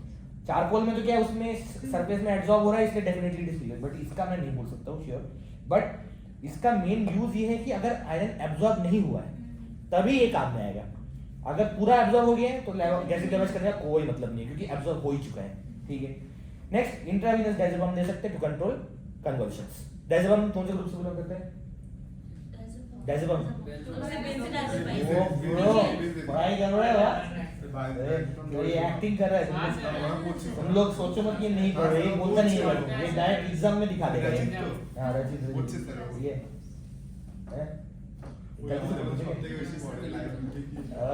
सही है भाई। बेंजोडाइज़ेपिन की पॉजिटिव क्या लेते हैं, what is the antidote for बेंजोडाइज़ेपिन positive, F से नाम है, फ्यूमस सही है भाई, तो पता ही है तुम लोगों को क्या है, तुम लोग सही है, जो एमसीक्यू तो अच्छा कर लोगे एकदम, मतलब एमसीक्यू तो है ना, 20 एमसीक्यू एमसीक्यू तो है ना, हमारे से स्ट्रक्चर जानना है, इसको पता है, तो बोल रहा है स्ट्रक्चर नहीं बताया था संजय सर ने, सबको वही रहेगा सर कैसे है सबको। हाँ ठीक है, लेट्स कंटिन्यू, ठीक है। उसके बाद हमने जनरल मेजर कर लिया, जनरल मेजर के बाद में स्पेसिफिक थेरेपी करेंगे, ठीक है। स्पेसिफिक थेरेपी क्या है, स्पेसिफिक थेरेपी में we will give iron chelating agents, ठीक है। स्पेसिफिक थेरेपी में आयरन कीलेटिंग एजेंट्स सबसे पहले लिखा है यहाँ पे देखो, डेस्पेरिऑक्सामिन, ठीक है, ये इंपॉर्टेंट है, अगर ये क्वेश्चन आया तो ये एक एमसीक्यू बन के आ सकता है कि what is the drug of choice for iron acute iron poisoning, ठीक है। तो वहाँ पर डेस्पेरिऑक्सामिन लिख सकते हो, और फिर थोड़ा सा मतलब एक बार थोड़ा सा ठीक हो गया कंडीशन, उसके बाद में फिर भी मेंटेनेंस में करना है ना, जैसे याद करो मॉर्फिन पॉइजनिंग में उस टाइम पे हम लोग क्या देते थे, एक ओपियोइड एंटागोनिस्ट देते थे, नाल नैलोक्सोन की नाइट्रोक्सोन नैलोक्सोन, ठीक है। बट उसके बाद में हम लोग नैलोक्सोन देते थे, लेकिन आफ्टर सम टाइम, मतलब वो क्या है थोड़ा बाद में मेंटेन करने के लिए। सिमिलरली यहाँ पे डेस्पेरिऑक्सामिन मेन है, ठीक है, उसके बाद में थोड़ा मेंटेन करना है तो then we can give deferiprone which is an oral iron chelator, ठीक है। It is also used in iron poisoning, ठीक है। ये हो गया। अब आते हैं maturation factors, that is vitamin B12, उसके बाद वी हैव फॉलिक एसिड, फिर हाँ इतना ही है, विटामिन B12 और फॉलिक एसिड। मैच्योरेशन फैक्टर्स में vitamin B12 and folic acid is required for the maturation of the red blood cells obviously, ठीक है। That is the reason why in vitamin B12 deficiency and folic acid deficiency we get what what is that type of anemia called? Pernicious. Pernicious तो क्या बोलते हैं? Intrinsic factor के लिए हाँ yes Pernicious is also right vitamin B12 deficiency मतलब due to deficiency of what? Vitamin B12 deficiency. अरे नहीं vitamin B12 deficiency क्यों हो रहा है उसमें कुछ factor है ना? Cassell's intrinsic factor. yes intrinsic factor उसके कारण होता है ठीक है ये तो बोल रहे थे ठीक है कोई बात नहीं होता है ऐसा नेक्स्ट चल रहे हैं so it is essential for the Q required है इनका रिक्वायरमेंट इसलिए है क्योंकि ये डीएनए सिंथेसिस में हेल्प करता है अगर डीएनए सिंथेसिस नहीं हुआ तो सेल प्रोलिफरेशन नहीं होगा सेल प्रोलिफरेशन नहीं होगा तो सेल नहीं बनेगा ठीक है इसलिए हमें मैच्योरेशन फैक्टर्स चाहिए that is vitamin B12 and folic acid उसके बाद आते हैं फर्स्ट वाले पे that is vitamin B12 it is synthesized by the colonic bacteria and is present in food of animal origin like meat liver egg fish so vegetarian गए नहीं उनका भी कुछ तरीका है उसका ठीक है सप्लीमेंट वगैरह भी है और कुछ तो है मेरे को याद नहीं आ रहा है बट नॉर्मली ये जब लिखा था तो हम लोग ऐसे ही बोलते थे वेजिटेरियंस का तो देखो there is one condition which is very common in vegetarians ठीक है which is called as subacute combined degeneration ठीक है जो स्पाइनल कॉर्ड का प्रॉब्लम होता है क्योंकि उनको क्या बोलते हैं एनिमल प्रोटीन्स और ये जो है ये सब नहीं मिलता है एंड विटामिन B12 डेफिशिएंसी में अगर क्या बोलते हैं वो ज्यादा प्रोग्रेस हो जाता है तो then it leads to this thing called as subacute combined degeneration spinal cord का प्रॉब्लम बेसिकली न्यूरोलॉजिकल मैनिफेस्टेशन होता है तो ये वेजिटेरियन में कॉमन है ये मतलब कॉमन इन द सेंस सबको होता है ऐसा नहीं बोल रहा हूं होने का चांस ज्यादा है कंपेयर टू नॉन वेजिटेरियन दो ही थे तो थे विटामिन बी हाँ सर वही तो मैं originally तो बोल सब तो दो ही नहीं खाते दो ही नहीं पीते नहीं, वो तो खा- I am telling you don't use Bengali please इनको समझ नहीं आता दही दही में लेकिन सर डिश सोर्स तो यही है ना हाँ बस सर डिश सोर्स तो यही है Dish will be है हाँ? योगर्ट इतना मेरे को नहीं पता I am not from nutrition background कि मुझे पता चले कि किस में क्या होता है करके। वो अगर मेरे को पता होता तो मैं भी न्यूट्रिशन ठीक है इतना मेरे को नहीं पता है ठीक है चलो आते हैं कंटिन्यू करते हैं so vitamin B12 is essential for normal haematopoiesis ठीक है कोई प्रॉब्लम नहीं है and for maintenance of normal myelin myelin पता है ना ठीक है दैट इज द रीजन वही मैं बोल रहा हूँ कि अगर एक ज्यादा डेफिशिएंसी तो सब एक्यूट कंबाइंड डिजीनेशन होता है SACT ठीक है आते हैं फार्माकोकाइनेटिक्स में the ingested vitamin B12 complexes with intrinsic factor in the stomach ठीक है इंट्रिंसिक फैक्टर के साथ कॉम्प्लेक्स होता है ठीक है then the so formed complex reaches the terminal ileum where it binds to specific receptors and vitamin B12 gets absorbed मतलब vitamin B12 का अगर absorption होना है so we need intrinsic factor जो pernicious anemia में नहीं होता है बेसिकली ठीक है so in that case अगर ओरल हम लोग vitamin B12 लेंगे तो भी उतना कुछ फायदा नहीं होगा क्योंकि intrinsic factor तो है नहीं ठीक है कोई फायदा नहीं ठीक है so vitamin B12 is then transported to various cells of the body excess vitamin B12 is transported to liver for storage कहीं भी कुछ भी स्टोर करना हो तो लीवर में ठीक है उसके बाद में it is excreted in bile and undergoes enterohepatic cycling ठीक है एंट्रोहेपेटिक साइक्लिंग सबको पता है ना सर ये लीवर में गट से अब्सॉर्ब होगा लीवर में जाएगा पोर्टल में जाएगा ठीक है एंट्रोहेपेटिक साइक्लिंग बहुत इंपॉर्टेंट है एंट्रोहेपेटिक साइक्लिंग तुम लोग क्या बोलते हैं जनरल फार्माकोलॉजी का क्वेश्चन हो सकता है मतलब हो सकता है ठीक है एंट्रोहेपेटिक साइक्लिंग उसके बाद में आते हैं डिफरेंट प्रिपरेशंस में ठीक है so the different preparations which are available include cyanocobalamin ठीक है उसके बाद है हाइड्रोक्सोकोबालामिन ठीक है उसके बाद है मिथाइल कोबालामिन उसके साइड में you can see the different routes by which it is given that is oral IM sub Q IM and oral ठीक है तो ये तो याद ही करना है इसमें कुछ समझने का कुछ है नहीं ठीक है अब आ रहे हैं नेक्स्ट पेज में चलते हैं ठीक है the manifestations of vitamin B12 deficiency कैसे कैसा हो सकता है फर्स्ट मेगालोब्लास्टिक एनीमिया जो हमने ऑलरेडी डिस्कस कर लिया next degenerative changes of spinal cord subacute combined degeneration का फीचर ठीक है अब आते हैं यूजेस में pernicious anemia is due to autoimmune destruction of gastric particles that synthesize intrinsic factors so in pernicious anemia oral vitamin B12 is not absorbed because of the deficiency of intrinsic factor तो मैं क्या बोला था अगर pernicious anemia है तो क्या intrinsic factor नहीं बन रहा है तो अगर वहां पे हम ओरल फॉर्मुलेशन दे विटामिन B12 कोई फायदा नहीं है क्योंकि विटामिन B12 को बाइंड करने वाला इंट्रिंसिक फैक्टर ही नहीं है इंट्रिंसिक फैक्टर नहीं है तो एब्जॉर्प्शन ही नहीं होगा कॉम्प्लेक्स का तो वहां पे हमें कैसे देना पड़ेगा विटामिन B12 आई नहीं पैरेंटल बोलो पैरेंटल में सब इंक्लूड होता है IV IM सब कुछ सब होता है so vitamin B12 is injected intramuscularly in a dose of 100 microgram daily for 1 week and then once a week for 1 month and later monthly for life time देखो इतना तो याद रहेगा नहीं, खाली इतना लिख देना एटलीस्ट कि क्या बोलते हैं पेरेंट बाद में, क्योंकि क्या बोलते हैं इंट्रिंसिक फैक्टर का डेफिशिएंसी है, इंट्रिंसिक फैक्टर का डेफिशिएंसी है तो अगर ओरली अगर हम लोग कुछ आयरन दे तो उसका कोई फायदा नहीं है, ठीक है। नेक्स्ट आते हैं खाली विटामिन 12, ठीक है। Administration of folic acid alone in vitamin B12 deficiency नहीं करना चाहिए खाली, ठीक है। अगर सोचो we have megaloblastic anaemia, vitamin B12 deficiency का एक फीचर क्या है, megaloblastic anaemia. Megaloblastic anaemia folic acid deficiency के कारण भी हो सकता है, ठीक है। तो हमने सोचा कि चलो हमने देखा कि फॉलिक एसिड डेफिशिएंसी भी है, विटामिन B12 डेफिशिएंसी भी है, तो हमने फॉलिक एसिड दे दिया, सिर्फ फॉलिक एसिड, विटामिन B12 नहीं दिया, जो नहीं करना है बेसिकली दे दिया। तो अब क्या होगा,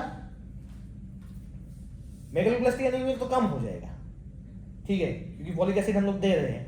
और जो विटामिन B12 का जो थोड़ा बहुत स्टोर भी बचा है बॉडी में, थोड़ा बहुत जो थोड़ा सा भी बचा है, ठीक है, वो भी यूज हो जाएगा इसके साथ में, क्योंकि फॉलिक एसिड जब यूज हो रहा है तो विटामिन B12 को भी यूज होना है, तभी जाकर तो मैचुरेशन होगा ना आरबीसी का, ठीक है। तो क्या है, अगर खाली फॉलिक एसिड दे रहे हो तो एनीमिया तो ठीक हो जाएगा, बट विटामिन B12 का जो दूसरा फंक्शन है वो पूरा ही खत्म हो जाएगा पूरा उसका, ठीक है। तो न्यूरोलॉजिकल फीचर्स बढ़ जाएगा, that is what it is written here. Administration of folic acid alone in vitamin B12 deficiency may correct the megaloblastic anemia but will aggravate or precipitate the neurological abnormalities। ये बहुत ही important है, ठीक है, ये sentence याद रखना है, ठीक है, क्योंकि जो थोड़ा बहुत विटामिन B12 भी बचा हुआ था ना वो भी यूज हो जाएगा for creating good amount of RBC, good RBC मतलब जो क्वालिटी वाला आरबीसी जिसको मेगालोब्लास्टिक एनीमिया नहीं होना चाहिए वैसा। तो जो थोड़ा बहुत विटामिन B12 बचा था, जो न्यूरोलॉजिकल मैनिफेस्टेशन को प्रिवेंट कर रहा था वो भी खत्म, तो न्यूरोलॉजिकल मैनिफेस्टेशन ओवरशूट हो जाएगा, मतलब एक को ठीक करने के चक्कर में दूसरा खराब होता है बेसिकली। तो इसलिए दोनों ही देना है, विटामिन B12 भी दोगे बाहर से, ठीक है। सर आयरन टैबलेट तो ओरल ही देंगे। Iron you can give by oral method, you can give oral, then you can give parental, जो नॉर्मली क्या बोलते हैं iron tablet, iron folic acid tablets होते हैं ना प्रेगनेंसी में भी देते हैं, दैट इज ओरल। मैंने क्या बोला था, जब तक पैरेंटल में ना हो उतना अच्छा, क्योंकि पैरेंटल में पेन होता है ना, it is an invasive procedure, oral is not an invasive procedure, आराम से क्या बोलते हैं you can take it from your home, but suppose if you are having continuous nausea, vomiting, gastric irritation, if you are not compliant, तुमको बोला है कि दिन में क्या बोलते हैं 2 टैबलेट खाना है, तुम नहीं खा रही हो, तुम एक ही खा रही हो, तो in that case तो क्या बोलते हैं doctor will go to parenteral methods ना। Remember disadvantages of oral iron, why we go to parenteral iron, because of non-compliance, because of intolerance, if the patient is not able to absorb iron properly, in all those cases we will go for parenteral iron, ठीक है। Now let's come to the next one, ठीक है, oral और तो मैंने use बता दिया, ठीक है, यूज का कुछ नहीं। अब आ रहा है फॉलिक एसिड में, ठीक है। Folic acid is abundantly found in fresh green leafy vegetables, liver, yeast, kidney, fruits, ठीक है। Much of it is destroyed by cooking, very depressing to hear that, but it is fact, सच कड़वा होता है, क्या कर सकते हैं, ठीक है। কিন্তু স্যার মানে খুব যদি না করায় তাও তো খাওয়া যাবে না, মানে কাঁচা ফল কেউ খেতে পারবে না। नहीं खाते हैं भाई, हाँ कच्चे खाते हैं कितने लोग, क्या है ऐसा कुछ नहीं है, फॉरेन में तो खाते हैं, यहाँ पे भी जो सलाद वलाड है वो क्या खाते हैं, कच्चे तो है, spinach, broccoli, specific, you know, we would like to have one different type of salad, garnishing over it with the coriander leaves। सोच रहा था coriander leaves क्या है? धनिया पत्ता, टाइम लग गया बोलने में, ऐसा बोलना नहीं होता है, ठीक है। और क्या with a pinch of sorry dash of salt over it, And black pepper. huh? And black pepper. And black pepper, what is black pepper? वो काले नमक, सही तो बोला है, गोल मिर्च है, तो वही गोल मिर्च बोलने देता ना, गोल मिर्च, हाँ वैसा बोलने देता, ठीक है। काला मिर्च, Bell pepper and all those things, you know, होता है ऐसा, हाँ? इतना डिटेल पता है तुमको? ये भाई मास्टर शेफ हॉस्पिटल है क्या तुमने? नहीं एनसीईआरटी में था, ठीक है रेमिनेंट ऑफ न्यू सेल्स को पेरिस्कोप बोलते हैं। क्या रेमिनेंट ऑफ जो उसमें होता है ना, यहाँ पे टाइफॉइड का जो हाँ न्यू सेल्स, ओके उसको बोलते हैं उसको क्या बोलते हैं? Paris pulp, sperm, Paris pulp, PARIS, remnant of new sales. अच्छा, अच्छा, end of flower let's not talk about it, क्योंकि मुझे समझ नहीं आ रहा है क्या है, कि मैं भूल चुका हूँ। Sexual reproduction of flowering flowering plant में होता है ना सर, न्यू सेल है तो न्यूट्रिएंट क्या कर रहा है सर, नीड का नीड का क्या कर रहा है। होता है कुछ तो होता है, अभी क्या पता है मुझे सिर्फ पता है फ्लोरल डायग्राम फ्लोरल फॉर्मूला है ना मॉर्फोलॉजी पैटर्न्स रहता है वो चलिए सब बकचोदी है अभी ठीक है। असली मजा है ह्यूमन फिजियोलॉजी में, समझ ना बात समझ रहे हो, सब समझ रहे हो ना, ठीक है। Human physiology should know, but plant physiology should know, but क्या ही करोगे, प्लान का कुछ करोगे थोड़ी ना तुम लोग तो प्लान करेंगे, काम तो है नहीं, ऐसा तो नहीं कि जड़ी बूटी बनाना है and all, you have to extract और something, but you can do that also, you know, you can extract some chemicals from plant and then you can test it in different types of lab animals for finding the pharmacotherapeutic properties of those extracted molecules from the plant. Sounds complicated, leave it. ठीक है, next आ रहा है folic acid में, ठीक है। तो folate store किया जाता है मेनली लिवर में, ठीक है। The stores are exhausted within 3 to 4 months, hence manifestation of folic acid deficiency occurs about after 3 to 4 months, ठीक है। स्टोर को भी रिप्लेनिश कर दे, मतलब स्टोर खत्म होना है ना, पहले से जो बाहर में जो सीरम वगैरह में वो खत्म हो गया फॉलिक एसिड, बट स्टोर भी तो है, जब तक वो स्टोर रहेगा तब तक क्या बोलते हैं मैनिफेस्टेशन नहीं होगा, तो स्टोर को भी खत्म होना है, 3 से 4 महीने लग जाता है। Folic acid itself is inactive, its active form is tetrahydrofolate, ठीक है, which is essential for biosynthesis of amino acid, then purines, pyrimidines, basically for forming DNA, अगर DNA फॉर्म होगा तो सेल डिवीजन होगा, सेल डिवीजन होगा तो क्या बोलते हैं सेल्स फॉर्म होगा, that is what we required in case of anaemia, ठीक है। So causes of folate deficiency, first dietary most common है, मतलब खा ही नहीं रहे फोलेट कुछ, मतलब ग्रीन लेफी वेजिटेबल्स ही नहीं खा रहा है, कुछ भी नहीं, खाली चिकन में होता है क्या फोलेट, पता नहीं, मुझे नहीं पता, हो ही सकता है, नहीं भी हो सकता है, क्या पता है, ठीक है। न्यूट्रिशन में देखना पड़ेगा उसमें। Next we have decrease absorption, malabsorption syndrome, उसके बाद में है डिमिनिश स्टोरेज, हेपेटिक डिजीज में डिमिनिश स्टोरेज होता है, ठीक है। और increase demand in case of pregnancy and lactation, जो मैंने आयरन के लिए भी बोला था, आयरन भी during pregnancy, increase demand from iron, increase demand from folic acid, सब चीज का डिमांड बढ़ जाता है उस टाइम पे। Next drug induced folate deficiency, ये बहुत इंपॉर्टेंट है, मेथोट्रेक्सेट का मैंने पहले ही बताया था, बोला था क्या, याद नहीं है, ठीक है, तो मुझे याद नहीं है, एंटी कैंसर हेमानिटिक्स शुरू করার সময় एंटीडायबिटिज्म में कहां से देख सकते हैं, এই তো sir rheumatoid arthritis, anti cancer drug rheumatoid. तो इसीलिए देखो जब हम लोग मेथोट्रेक्सेट देते हैं ना, कोई भी ट्रीटमेंट नहीं, अगर सोचो मेथोट्रेक्सेट को हम लोग यूज करते हैं कोरियोकार्सिनोमा का ट्रीटमेंट में, कोरियोकार्सिनोमा इज अ कैंसर, ठीक है। देन उसके बाद में मेथोट्रेक्सेट को I think we are using in rheumatoid arthritis also, ठीक है।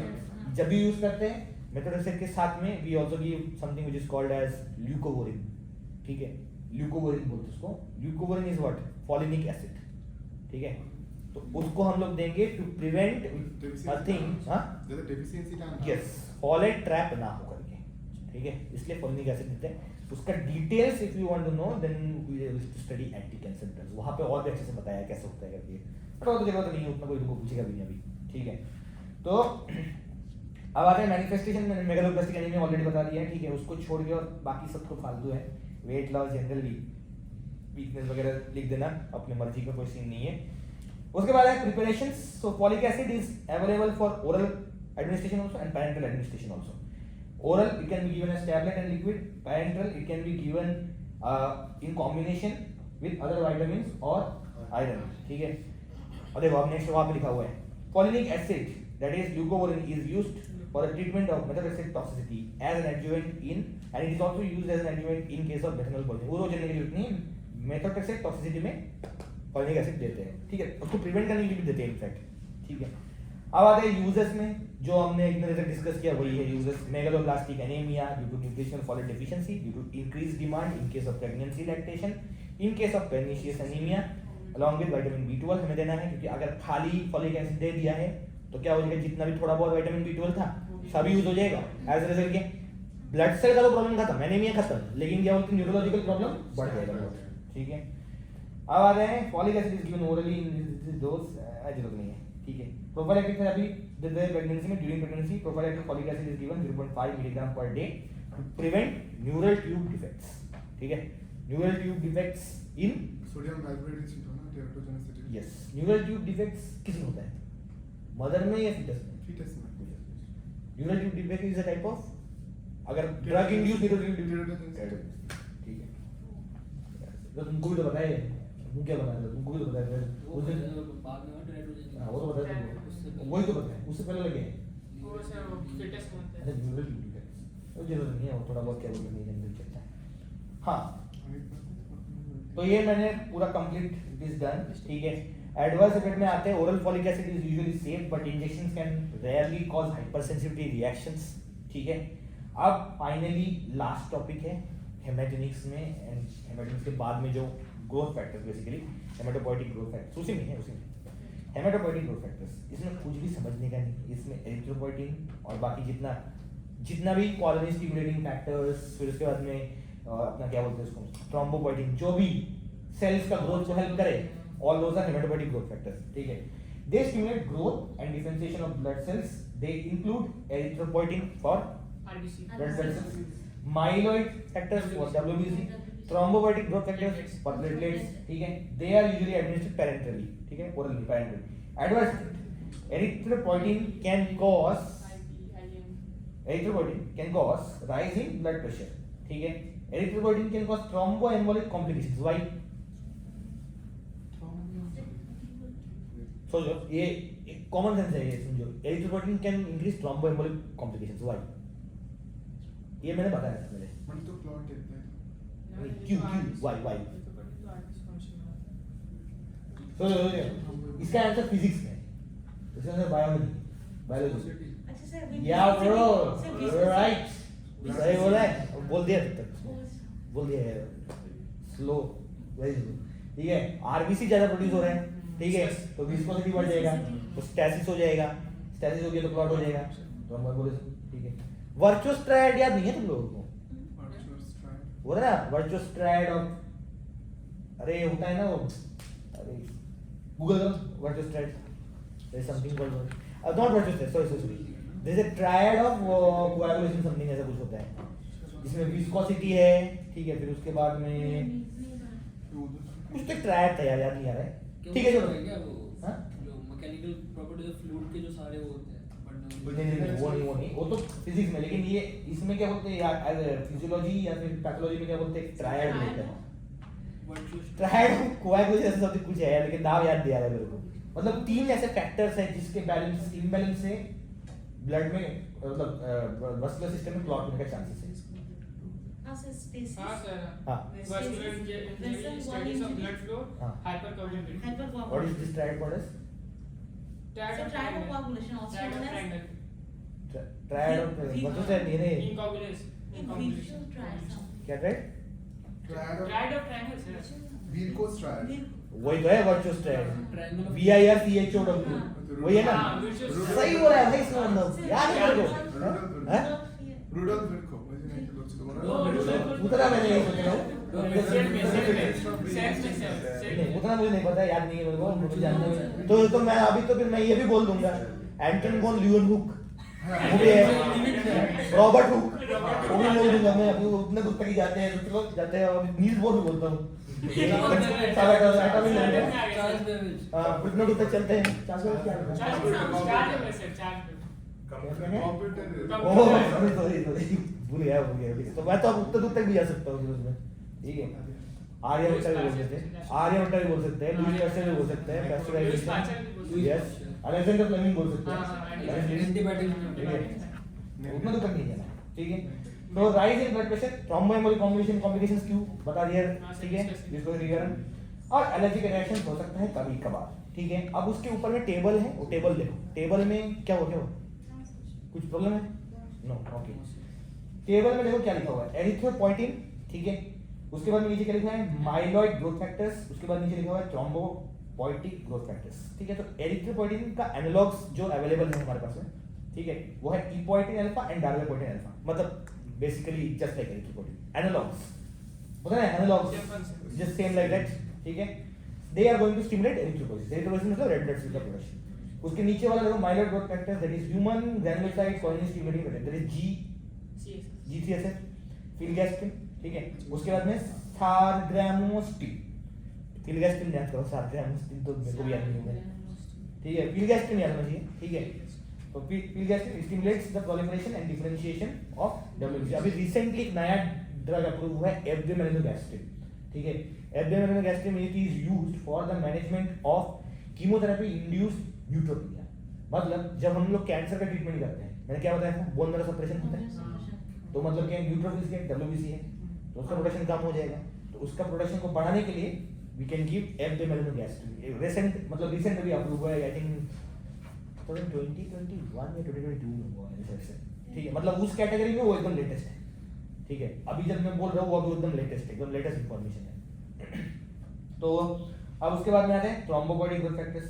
उसमें रिकॉम्बिनेंट थ्रोम्बोपोएटिन, उसके ऊपर में इंटरल्यूकिन 11 लिखा हुआ है, वो याद रखना है तो रख सकते हो, नहीं रखना है तो नहीं रखो। बेसिकली इधर ये पार्ट उतना आई डोंट थिंक सो कि पूछने का चांस है उतना, ठीक है। इसके पहले वाला जो पार्ट था दैट इज मतलब इम्पोर्टेंट। यहाँ पे इतना ये बहुत ही किस्मत खराब हुआ तो पूछ लेंगे, ठीक है, लेकिन उतना किस्मत खराब तो नहीं है, मतलब हो भी सकते हैं, कोई भरोसा नहीं, ठीक है। अब आते हैं यूजेस में, ठीक है, वही सेम टेबल में देखते हैं यूज, ठीक है। एरिथ्रोपोइसिस कर रहे हैं, ठीक है, तो मतलब क्या करेंगे, anaemia with renal failure. Anti cancer drug में क्या होता है, क्या बोलते हैं, आरबीसी काउंट कम हो जा रहा है तो वहां पे भी देंगे, ठीक है। ज़िडोविडिन इंड्यूस्ड एनीमिया, ज़िडोविडिन क्या है, एंटी रेट्रोवायरल ड्रग्स, ठीक है। नेक्स्ट उसके बाद में WBC अगर कम हुआ, anti cancer drug, anti retroviral drugs के कारण, then again we will give for this GCSF, granulocyte colony stimulating factor, that is filgrastim, ठीक है। उसके बाद में thrombocytopenia due to cancer chemotherapy, वहां पे देंगे रिकॉम्बिनेंट थ्रोम्बोपोएटिन, तो ठीक है। Haematopoietics and haematinics and haematopoietic growth factors. ম্যামের সাথে যদি বলতো ম্যাম তো বলতো সিরিয়াস অবধি থাকবে, তাহলে কি রেনার আর এটা থাকবে না, পরে পরীক্ষায় থাকবে? आई डोंट, अरे हिंदी में बोलो यार, मैं बोल रहा हूँ, उनको समझ नहीं आ रहा है। ब्लड का ये तो मुझे नहीं पता है, सीरीज के अंदर schedule I don't know, full syllabus I don't know, blood के series but I am sure कि till diabetics it is there, till diabetics it is there, I think so, till diabetics it is there. उसके बाद तो मुझे नहीं पता है आएगा कि नहीं, but till diabetics it is there. सब सब्जेक्ट में ऐसा ही हो रहा है कि जो नहीं आएगा नहीं, मैं बोल रहा हूँ टिल डायबिटिक्स इज देयर, ठीक है, आएगा तो नहीं वो सर तो पढ़ना ही है।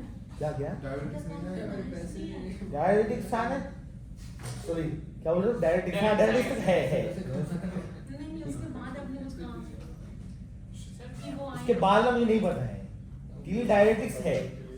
सर ये ब्लड वाला पोर्शन हेमाटिक्स है, ये आई थिंक तो इसके अंदर ये मेरे को पता नहीं आएगा या नहीं, तुम लोग को सिलेबस नहीं मिला है क्या, मैं बोलছি মুখে মানে মুখে বলেছে সিরিয়াস হবে ওইটুকু सीरियस, हाँ ठीक है, मेरे को हाथ किया। বলেন পরে আরো জানি না अगर सीरियस तक बोल दिया है तो से फिर ANS CNS CVS जनरल वाला बोला ये भाई ये ANS CNS नो डाउट है, और respiratory respiratory automatic respiratory no doubt, serious sir serious होती बोले দিয়েছেন না हैं, सीरियस होती बोला सीरियस हो गया ना, तो सीरियस एंड ब्लड का मुझे डाउट है कौन सा आया है नहीं, मैंने इसलिए कवर कर दिया भाई, ठीक है। ये सीरियस एंड ब्लड अलग अलग है, तो सीरियस तक आएगा, और अगर सीरियस और ब्लड को एक साथ लेके चल रहा है, अभी मेरे को पता नहीं कैसे चल रहा है, तो फिर ये भी आएगा। ये पैरामेड वालों का इतना मुश्किल क्यों है? क्या लाइफ लाइफ नहीं, सेमेस्टर में, सेमेस्टर क्या क्या मुश्किल क्योंकि नर्सिंग वगैरह में तो ये तो एग्जाम ही नहीं होते। हुआ है, हो गया उनका, उनका पता है एक ही Unity होता है सर। उनका 25% नंबर का होता है। नहीं उनका क्या बोलते हैं, अभी तो हुआ था थ्योरी मार्क्स का, कितने का? आई थिंक 50-60 का कुछ हुआ था, 50-60 का ना? ओ 50 थ्योरी का, उसके बाद में अलग से क्या बोलते हैं एमसीक्यू भी है उनका, तुम लोग से पहले हो गया उनका, एक नहीं दो दो इससे एग्जाम, मुश्किल है। हमारा प्रैक्टिकल भी तो है बोलते हैं। प्रैक्टिकल उनका नहीं है क्या, स्टैटिस्टिक्स तो फिर क्या दिन भर तो वो भी पड़े रहते हैं वार्ड में, ये करो वो करो ये करो, बट उनका प्रैक्टिकल जो है it is more of like experience, तुम्हारा में एक्सपीरियंस की जरूरत नहीं, तुम लोग तो क्या बोलते हो फिर बैठे लेके आ रहे क्या, वही नहीं, वो practical अच्छा अच्छा वो जो एमबीबीएस की होती है ना प्रैक्टिकल, अच्छा वो तुम लोग हो रहा है हाँ। कौन सा वाला, सारे सर वो सर सारे मतलब আমরা মানে স্যাম্পল কালেক্ট করতে তারপর सैंपल कलेक्शन में सर वो तो That's a part of your life. वो तो ग्रुप डी वालों का काम है, वो हमें दे देते हैं। স্যার আপনি জানেন যে 30টা এমন এমন দিন গেছে 30টা ইউনিট 1 ঘন্টা আছে আরো 50 টা ইউনিট চলে এসেছে झाड़ू पोछा बाकी सब लोग करते हैं। ऐसा আমাদের ওটা বলে না আমাদের কাছে झाड़ू पोछा नहीं वो ठीक है कुछ बोलो झाड़ू पोछा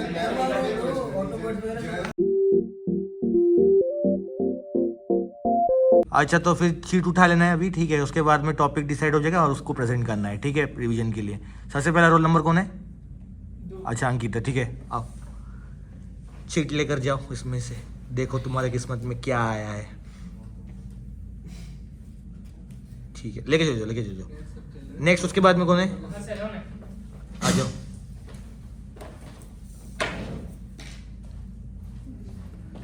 याद कर दो भगवान को, यार और कितना सफल कर रहे हैं ताकि एकदम पूरा रैंडम होना चाहिए। चलो नेक्स्ट पर्सन, नेक्स्ट। इसके बाद कौन है रोल नंबर में? नेक्स्ट नेक्स्ट इसके बाद कौन है? मोहित। अपना फोन निकालिए।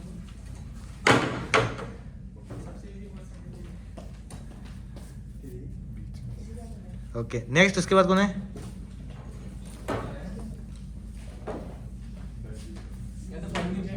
नेक्स्ट उसके बाद नेक्स्ट कौन है? उसके बाद कौन है?